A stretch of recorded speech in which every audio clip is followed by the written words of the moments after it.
Chris Lynch, who is Newstalk ZB's morning host from our Christchurch studio. What do you know, Chris? Hi, Andrew. First and foremost, what we need to remind the Christchurch public listening to this today is this is a serious police situation. I've just got off the phone from my source at police who said there are people that are trying to get into the central city to see exactly what is happening. That is foolish and irresponsible. My contact says this is a very serious situation. It is ongoing, and that police efforts and emergency services efforts are being hampered by police trying to actually get to location. So the message is stay out of the 4 avenues of Christchurch. If you don't need to be there, then get out. I can report too that Christchurch Girls High School has gone into lockdown by police. The school there says, according to one blog site, they will continue to provide updates on the website as soon as they get them. The message there for parents is do not go to the school or phone the school. Your phone calls will not be answered until further noticed. Their priority, of course, is with the staff and student safety. They will update people as soon as they can on the website when the lockdown has been completed. Andrew. Thank you so much, Chris. All right, it is now 9 minutes after 3. Let's go back to our Christchurch newsroom. Chris Lynch, what can you tell me? We have all of the central city now in complete and utter lockdown. People are not allowed to go out of shopping precincts or inside. The new library that is in complete lockdown as well. The doors have been literally locked there. People cannot get in or go outside. The council building is now on lockdown. Just to repeat, every school in Christchurch and the outskirts of Christchurch are in lockdown. Now, that appears to be a precautionary measure.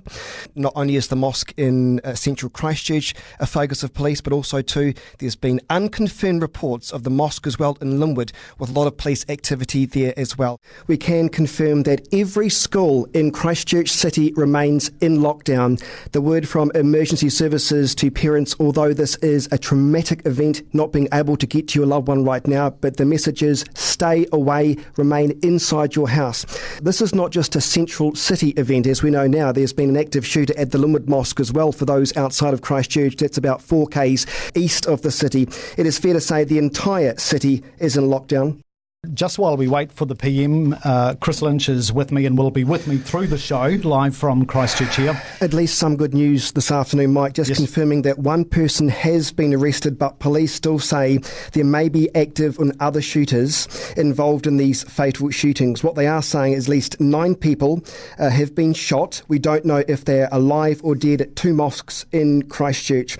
And I guess many people, Mike, on social media will be now well aware, and I think I can probably say this now, that the gunman posted a manifesto of what he was going to do, and also was live streaming this shooting as it was taking place at the mosque in Christchurch. Just recapping at this point, dozens fed killed. It's the Al Noor Mosque, which is probably more familiar to people, Chris, isn't it, because of its proximity to Hagley Park? It is. This main mosque where the massacre has occurred is very popular with Christchurch. As you're well aware, Mike, this is the type of mosque that opens its doors every year to Christchurch residents and, in fact, the media to say, hey, we're here, we're friendly, and they are a friendly people. I've filmed inside with one of the young chaps there, so this will be devastating news for everybody in Christchurch, because that mosque kind of does feel like your neighbour in a way. Chris. Police have just released a statement saying due to this ongoing serious firearms incident in central Christchurch, all parents and caregivers need to be reminded that all schools across Christchurch City remain in lockdown. Now, we don't have a time frame at this stage as to when that lockdown will be lifted. The children are being taken care of by the schools on advice from police. Schools then, when they can leave, children will then be speaking to police advisors, and schools will communicate directly with parents when the lockdown is lifted. They'll be providing updates as soon as they possibly can. Mike, we're expected to hear from the Police Commissioner again, Mike Bush, in about 20 minutes' time. We'll take that live as it happens on ZB. Newstalk ZB 6 with Mike Yardley. I am with Chris Lynch, who is Canterbury Morning Host on ZB. We are live in Christchurch. Just before we go to Lance Burdett, former police negotiator, we have got some promising signs emerging with respect to this massive lockdown that has buffeted Christchurch today. Chris? We do. Just to confirm that the polytechs in the central city and all schools, that lockdown has now been removed. Of course, there is chaos of people trying to get to their schools because the lockdown situation is still for the streets of Christchurch as as well. Yes. The main library that would have had thousands of people in it at the time, that has been in lockdown too for a number of hours now. That lockdown is now finished, so they're letting people outside the library. The Christchurch City Council building, another building that is now not in lockdown. Police are still treating this incident as ongoing, and Christchurch residents are strongly urged to stay indoors and keep safe. So it's still what they describe as an ongoing situation. Mike? Yes, and I have received a number of text messages from people in the last hour or so around New Zealand who have noticed that there are armed police standing at the entrance points to mosques. This is a News Talk ZB developing story. This is Chris Lynch broadcasting live from News Talk ZB's Christchurch newsroom as we continue our coverage of what can only be described as devastating. Devastating for a city that has lost its innocence. Devastating for a city that was getting back on its feet following the Christchurch earthquakes. I'm Chris Lynch. I'll be with you for the next hour or so. We'll bring you comprehensive updates of anything that's happening, plus analysis. We hope to take you to Christchurch Mayor Leanne Dalzell. Police aren't giving too many details away, but there is a sense of normality now in our city when you've got police allowing parents to pick up their kids again from school. You have to say that is a good sign. They would not be doing that if there is still a sense of a security risk in our city. One of the gunmen live streamed his appalling acts of violence in a chilling 17-minute video. The Prime Minister of this country has called it one of New Zealand's darkest days. So to bring you up to speed, the gunman opened fire at mosques in Christchurch. The reports are unclear. There are unconfirmed reports that at least 30 people have been killed. The only cold comfort in all of this is that the Police Commissioner Mike Bush was saying, and I quote, "There have been some absolute acts of bravery." Now, when this was just starting, I came across a YouTube video of the offender going into that mosque. I made a decision not to watch it. And I'm glad I didn't, because he wants that. He wanted to see people in distress. He wanted you and I to see people in distress. But he didn't get his way with me, and hopefully won't get his way with many people listening and watching as this terrible tragedy unfolds. I think the best thing we can do is show each other kindness and compassion and check on our friends and family. By the way, the Lifeline number, if you want to, or feel like you need to talk to somebody, is 0800 543 354. Christchurch Mayor Leanne Dalzell now joins us. Good evening. Hello, Chris. It is traumatic to think this has happened in our city, and I think many people will be struggling to even comprehend this.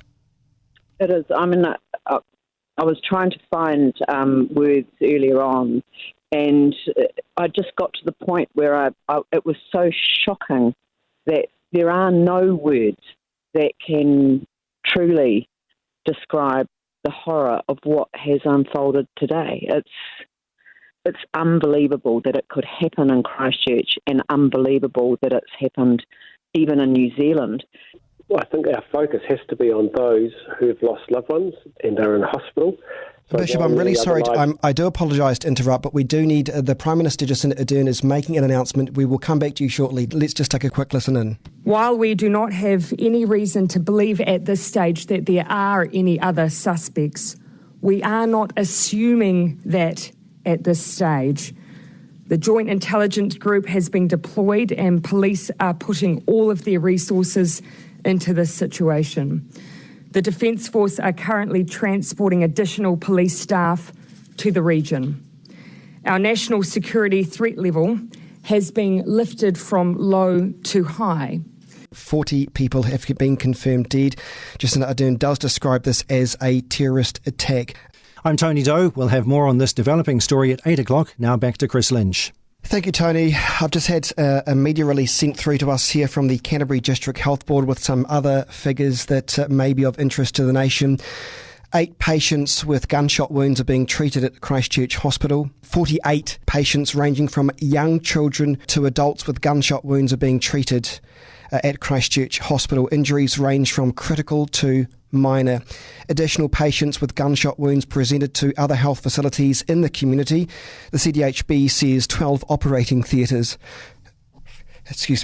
12 operating theatres are currently in use, and due to the nature of some of the injuries, many people will need multiple surgeries.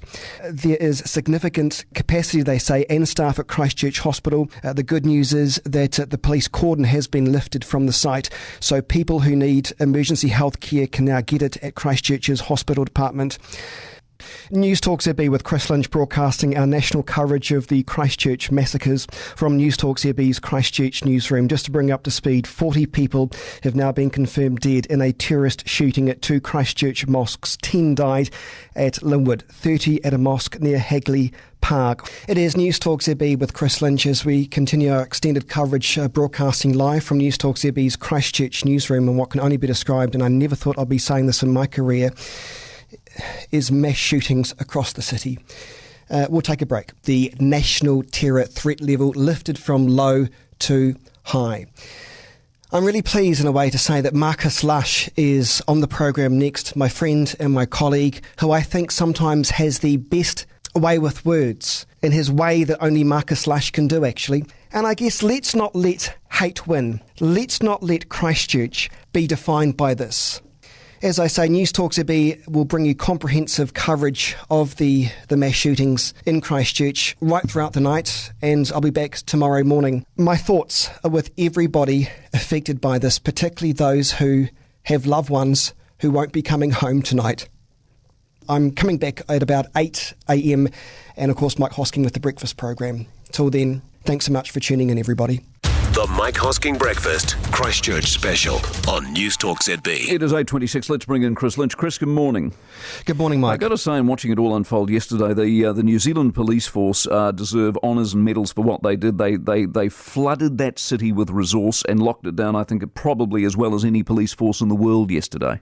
Absolutely they did. My understanding is there were over 1,000 police officers on the ground. What's really important here is more for that perception. The perception needs to be that Christchurch is safe, because we don't feel safe. When I was driving to work this morning, it was eerily quiet, more so than usual for a Saturday morning in Christchurch, and I suspect many residents, including myself, didn't get much sleep. There were multiple helicopters hovering over the city, monitoring the airspace, which does remain restricted. At least 4 blocks remained cordoned off from the main central city scene. And so we've still got 4 blocks, but that's the central city area. Outside of that, people are moving freely for a Saturday morning. If you can see them, but there aren't many people moving at all. In fact, what I find quite remarkable is copies of the Christchurch Press are literally going out the door at the local BP station that I was at.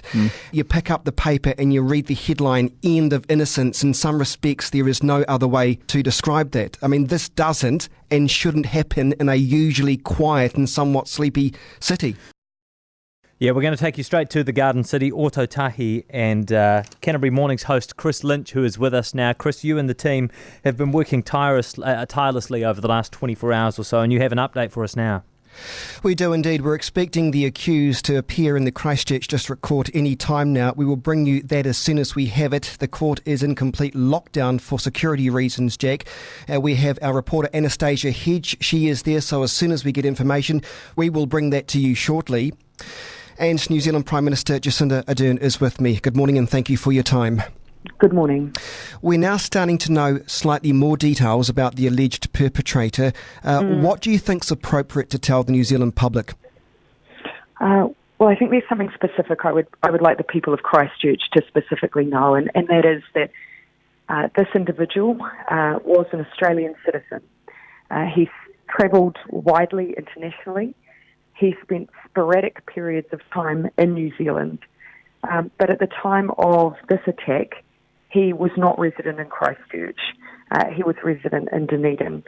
He was not based there. He was not from there. And I just make that point that Christchurch has gone through such huge trauma. And this, of course, I know is adding another layer. And so I just wanted to share that level of additional information. I've already said he was not on a watch list. There are questions to be answered here, though, as to whether or not there was anything that should have brought him to our attention earlier. Those are questions I have asked of agencies, and that they'll be looking to provide that detail with me as they're able to. Prime Minister, speaking to you this morning, and as you're well aware of the mental health issues that continue to pervade our city, this just puts us back tenfold, doesn't it? And therefore, I understand there will be more additional resources in terms of psychological counselling made available today. And that's already available. DHBs from around the country have also offered to provide additional support to the DHB. But my message right now to Cantabrians is anyone who just needs to talk. You don't have to be connected to this incident. Just anyone who needs any support. 1737, you can text or you can call. Extra staff are available, and we are making extra staff available to Christchurch for any face-to-face contact as well. Prime Minister, I understand President Donald Trump has spoken to you this morning? That is correct. He did make a call to me at his request.